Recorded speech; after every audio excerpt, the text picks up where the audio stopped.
बिस्मिल्लाहिर्रहमानिर्रहीम। आज हम पढ़ेंगे endocrine system of male. Endocrine system of male. तो सबसे पहले आपको जो बड़े बड़े एंडोक्राइन ग्लैंड्स हैं उनकी लोकेशन बताता हूँ। ये फर्ज करें हमारा सर है, गर्दन ऐसी तो नहीं होती है लेकिन बनानी पड़ेगी, तो इसमें जस्ट मैं लोकेशन आपको बताता हूँ। ये हमारा ब्रेन है, उस ब्रेन में फोर ब्रेन, मिड ब्रेन और हाइंड ब्रेन। फोर ब्रेन में ये हमारा थैलेमस है, इसके साथ ये हाइपोथैलेमस है। हाइपोथैलेमस ब्रेन का हिस्सा होते हुए भी एंडोक्राइन का इंचार्ज है और ये कंट्रोल करता है पूरे एंडोक्राइन सिस्टम को। कैसे कंट्रोल करता है वो भी बता देते हैं। इसके साथ जुड़ा हुआ ये एंडोक्राइन का अहम तरीन ग्लैंड है जिसको कहते हैं पिट्यूटरी ग्लैंड। पिट्यूटरी ग्लैंड ये सबसे ज्यादा हार्मोन रिलीज करने वाला ग्लैंड। तकरीबन 9 हार्मोन्स इधर से निकलते हैं, 9 हार्मोन्स। दूसरा, यहाँ गले में ट्रेकिया के ऊपर लैरिंक्स के साथ चिपका हुआ साइज में गालिबन सबसे बड़ा थायराइड ग्लैंड है और इसी थायराइड ग्लैंड के साथ चिपके हुए 2 छोटे छोटे बल्कि 4 छोटे छोटे लोब्स हैं। ये पैराथायरॉइड्स के पैराथायरॉइड्स। इसके बाद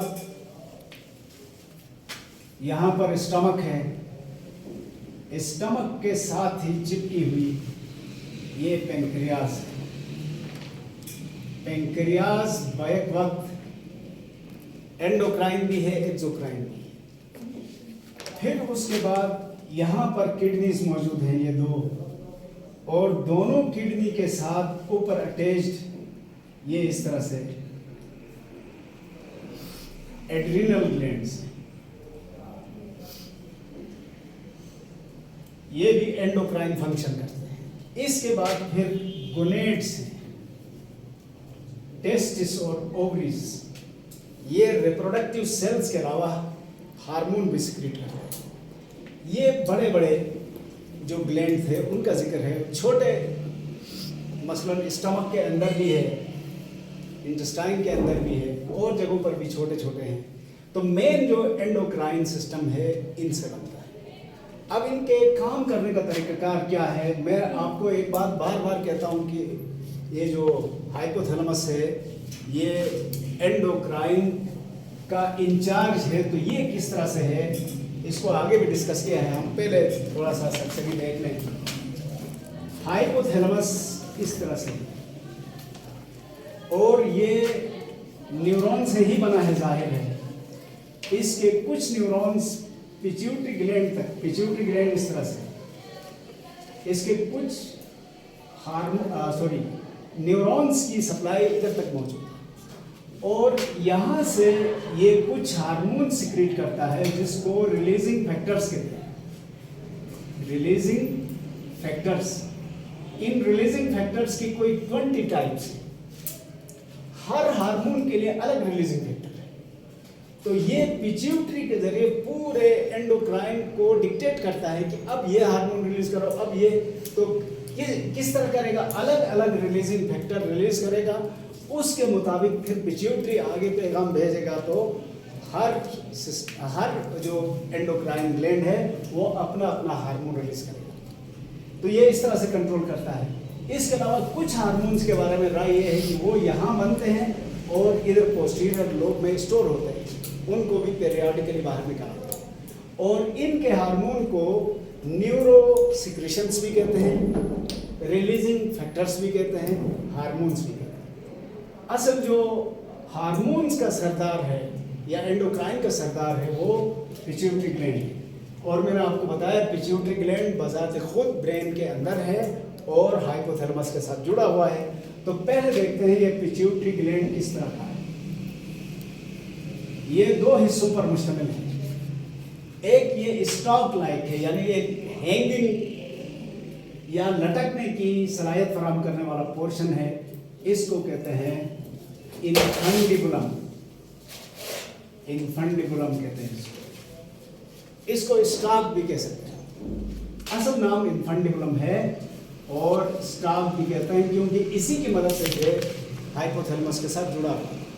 नीचे जो 3 लोब्स का हिस्सा है इसको सेरिब्रल हाइपोफाइसिस कहते हैं।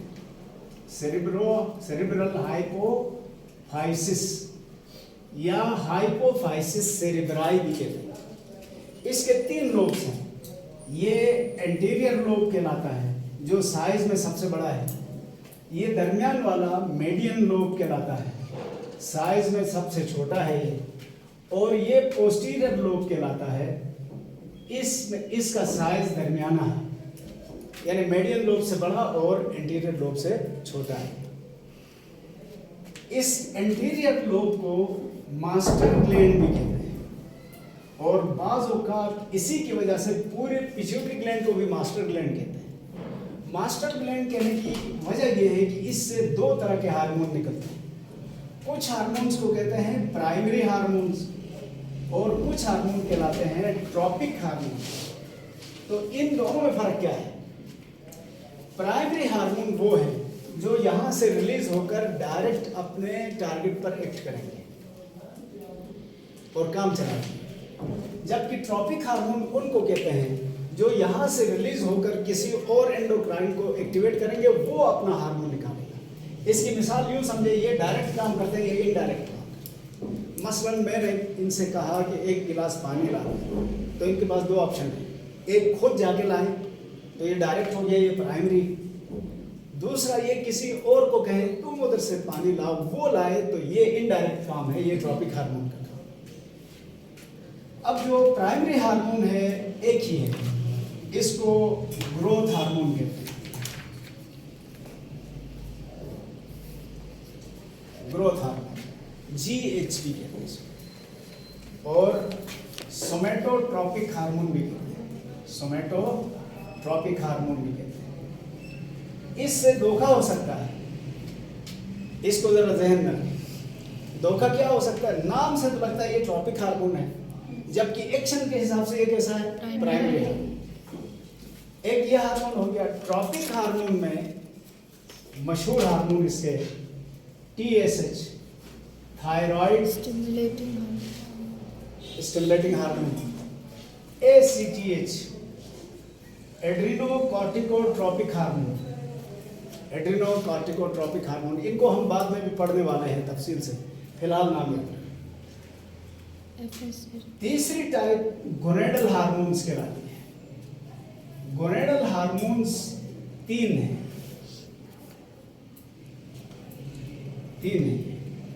FSH follicle stimulating hormone, LH luteinising hormone, इसी LH को ICSH भी कहते हैं, इंटरस्टिशियल सेल स्टिमुलेटिंग हार्मोन। और तीसरा हार्मोन है प्रोलेक्टिन। अब वापस आ जाए, मैंने कहा था एंटीरियर लोब से 6 हार्मोन निकलते हैं। एक ये हो गया ग्रोथ हार्मोन, दूसरा TSH, तीसरा ACTH, चौथा FSH, पांचवा LH और छठा प्रोलेक्टिन। 6 हार्मोन, 6 में से 1 प्राइमरी है और 5 ट्रॉपिक है। अच्छा, मीडियम लोब से 1 हार्मोन निकलता है, पोस्टीरियर लोब से 2 हार्मोन निकलते हैं, तो टोटल 9 हार्मोन पिट्यूटरी ग्लैंड से निकलते हैं। अच्छा, एक और बात याद रखने की है, हार्मोन के बारे में मैंने कहा था कि ये किसी प्रोसेस को या स्टार्ट करते हैं या स्टॉप करते हैं, तो इसके लिए एक फिक्स क्वांटिटी चाहिए। अगर उस क्वांटिटी से कम रिलीज हुए तब भी मिस हैपनिंग हो जाएगी, अगर ज़्यादा रिलीज हो तब भी खराबी हो जाएगी। तो हार्मोन का बैलेंस बहुत ज़रूरी है। ये सारे पॉइंट्स हमें अब नज़र आएंगे। अभी तक कोई कंफ्यूजन है तो बता दें। अब हम यहाँ से शुरू करते हैं, हर हार्मोन का एक्शन क्या है, वो क्या करते हैं। शुरू में एक क्लासिफिकेशन की थी, तो आपको इशारतन मैंने कहा था जो क्विक नेचर के एक्शंस हैं उनको नर्वस सिस्टम खुद कंट्रोल करता है, जो स्लो हैं या लॉन्ग लास्टिंग है उनको एंडोक्राइन परफॉर्म करता है। तो यहां पर ग्रोथ आपके ख्याल में ये क्विक एक्शन है या लॉन्ग टर्म एक्शन है? Long term. बस मैं आपको याद दिलाता हूं, ग्रोथ का मतलब है irreversible increase in the size of organ. जानदार के साइज में एकतरफा जो इजाफा होता है, जो वापस ना हो, उसको ग्रोथ कहते हैं। इसके मुकाबले में डेवलपमेंट है। डेवलपमेंट में साइज भी बढ़ता है, नए ऑर्गन्स भी बनते हैं। ग्रोथ में सिर्फ साइज बढ़ता है और ग्रोथ पैदा होने के बाद भी जारी रहती है। तो पैदा होने के बाद से लेकर 15 साल तक की उम्र को फास्ट ग्रोइंग एज कहते हैं। वहाँ से 25 तक स्लो ग्रोइंग एज है। 25 साल के बाद ग्रोथ रुक जाती है, रिपेयर एंड मेंटेनेंस होती है। अच्छा, ये नुक्ता ज़हन में रखना। तो हार्मोन का बर वक्त रिलीज होना ज़रूरी है। ग्रोथ हार्मोन क्या करता है? सबसे पहले इसका टारगेट क्या होना चाहिए? पूरी बॉडी इसका टारगेट है, क्योंकि ग्रोथ पूरे जिस्म की होती है। अच्छा, it stimulates growth of the body. ये जिस्म की ग्रोथ का जिम्मेदार है। एक और नुक्ता याद रखें, हमारे जिस्म में जो भी काम होते हैं उसके 3 बड़े जिम्मेदार हैं। सबसे पहला जिम्मेदार है जीन। ग्रोथ का जीन मिला है मसला, तो आपकी ग्रोथ होगी। लेकिन खाली जीन से काम नहीं चलता, उसको सपोर्ट करेगा environment by providing material. Material भी चाहिएगा ना, मटेरियल खुराक से आएगा, और उस मटेरियल को लगाने का काम हार्मोन करेगा। तो हार्मोन निगरान है, जीन बिल्डिंग का नक्शा है, और खुराक बिल्डिंग का मटेरियल है। जिस तरह एक इमारत बनाने के लिए आपको एक नक्शा चाहिए, मटेरियल चाहिए और माहिर कारीगर चाहिए, फिर बिल्डिंग बनेगी। इसी तरह हमारे जिस्म के भी मुख्तलिफ ऑर्गन्स या ग्रोथ के लिए जीन्स की शक्ल में नक्शा चाहिए, मटेरियल खुराक की शक्ल में मटेरियल चाहिए, और उस खुराक को उस नक्शे के मुताबिक बनाने के लिए हार्मोन की सुपरविजन चाहिए। तो ये ग्रोथ हार्मोन इस तरह की सुपरविजन करता है। अच्छा, अगर इसकी डेफिशिएंसी हो जाए, कमी हो, ग्रोइंग एज में ये रिलीज ना हो, तो क्या होगा? ड्वार्फिज्म। एक कैफियत है जिसको ड्वार्फिज्म कहते हैं, बौनापन कहते हैं उर्दू में, यानी कद छोटा रह जाएगा। कद भी छोटा रह जाएगा, मेंटल रिटार्डेशन भी होगी, दिमाग भी सही तरह से बनेगा नहीं, क्योंकि पूरा जिस्म ग्रो नहीं कर रहा है तो दिमाग क्या ग्रो करेगा।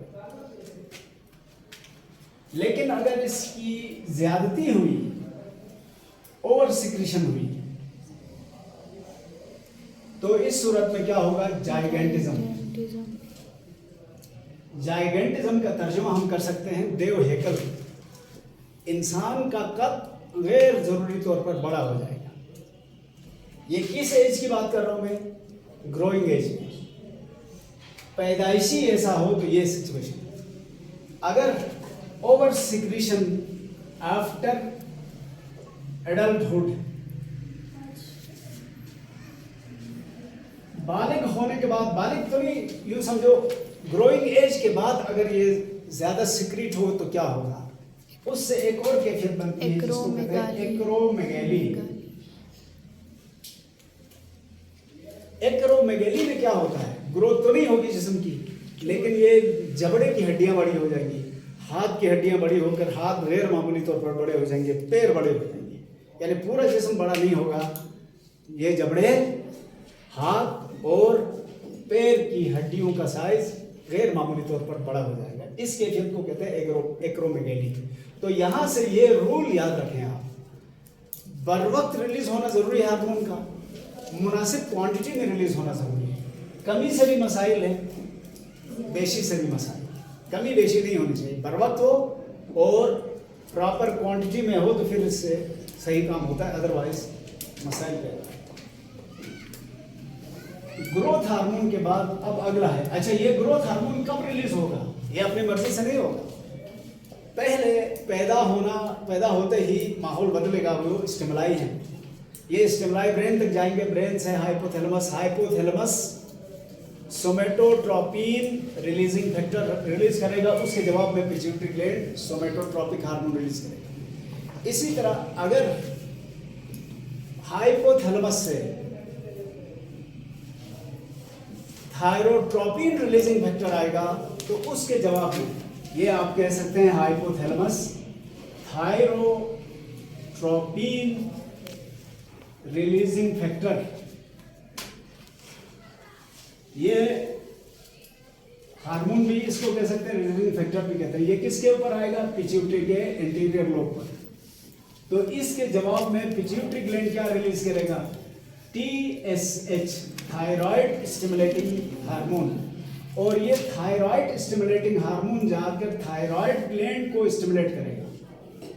थायराइड ग्लैंड जब स्टिमुलेट होगा तो वो इसके जवाब में थायरोक्सिन रिलीज करेगा, और इस थायरोक्सिन ने जाके अपना काम करना है। तो थायरोक्सिन क्या करता है वो आगे हम बताएंगे जब थायराइड पढ़ेंगे। तो बहरहाल इसका किरदार सिर्फ ये है कि it will stimulate thyroid gland to release thyroxine. अच्छा, ये कब होगा? जब जिस्म स्ट्रेस सिचुएशन में हो, ग्लूकोज की कमी हो वगैरह वगैरह, हीट की कमी हो, टेम्परेचर लो हो, ऐसी बहुत सारी सिचुएशंस हैं जिसमें ये रिलीजिंग फैक्टर आएगा पिट्यूटरी के पास। पिट्यूटरी TSH रिलीज करेगा, TSH थायराइड को स्टिमुलेट करेगा, वो ये हार्मोन प्रोड्यूस करेगा, तो ये जाके काम करके वो बराबर करेगा। इसी तरह हाइपोथैलेमस से एक और रिलीजिंग फैक्टर आएगा,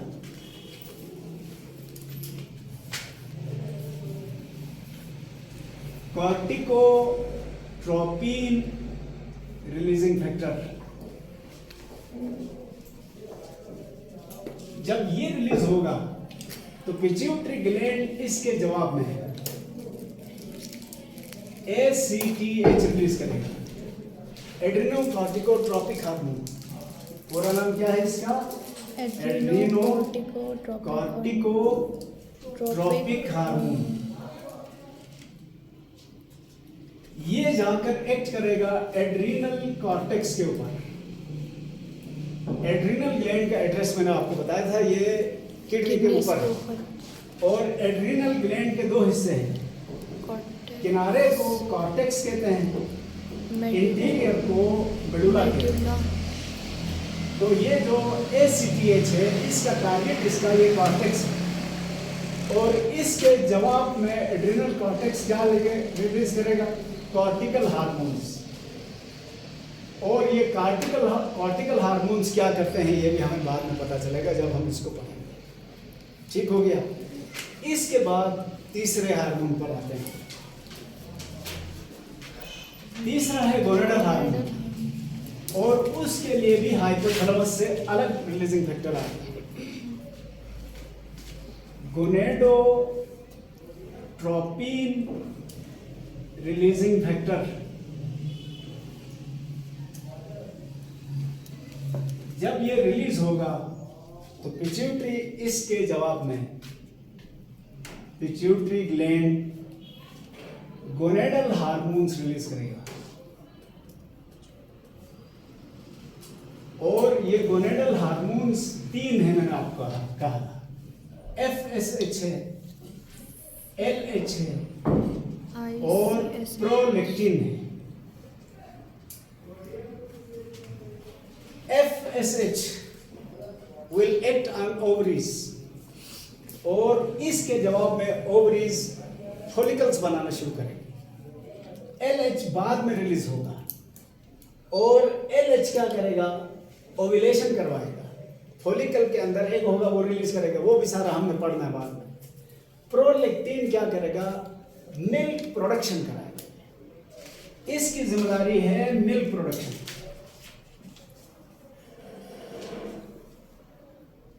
ये आपने देखा होगा गाय या बकरी मिल्क हर वक्त प्रोड्यूस नहीं करती। जब बच्चा पैदा होता है तो फिर रिलीज होता है, लेकिन मिल्क प्रोड्यूस बहुत पहले होता है। तो ये हार्मोन मिल्क प्रोड्यूस कराता है, फिर एक वक्त के बाद ये मिल्क प्रोडक्शन रुक जाती है। तो मैं आपको इस वक्त ये बताने की कोशिश कर रहा हूं कि मिल्क प्रोड्यूस कराने वाला हार्मोन और है जिसको प्रोलेक्टिन कहते हैं, उसको बंद कराने वाला हार्मोन और है, वो इनहिबिन कहलाता है, और मिल्क रिलीज कराने वाला हार्मोन और है, वो ऑक्सीटोसिन है। जैसे आपने देखा होगा गाय से दूध निकालते वक्त उस बछड़े को थोड़ी देर के लिए पीने के लिए छोड़ दिया जाता है।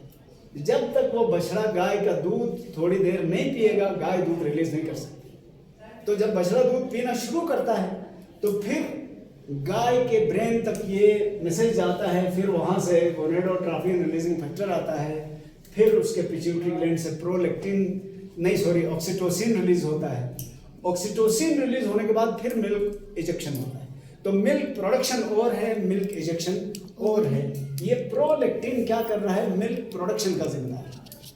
समझ आ गया ये भी जी। तो अब इन दोनों का काम हम बाद में पढ़ने वाले हैं गोनेडल हार्मोन्स में। अब बारी है दरमियानी हार्मोन, दरमियानी ग्लैंड की, पिट्यूटरी ग्लैंड के मिडिल लोब की। मिडिल लोब बहुत छोटा है और इसीलिए कई माहिरीन अब भी इसको अलग लोब मानने के लिए तैयार नहीं है। वो इसको overlapping part of anterior and posterior lobe समझते हैं। यहाँ से एक ही हार्मोन निकलता है, मेलेनोसाइट स्टिमुलेटिंग हार्मोन।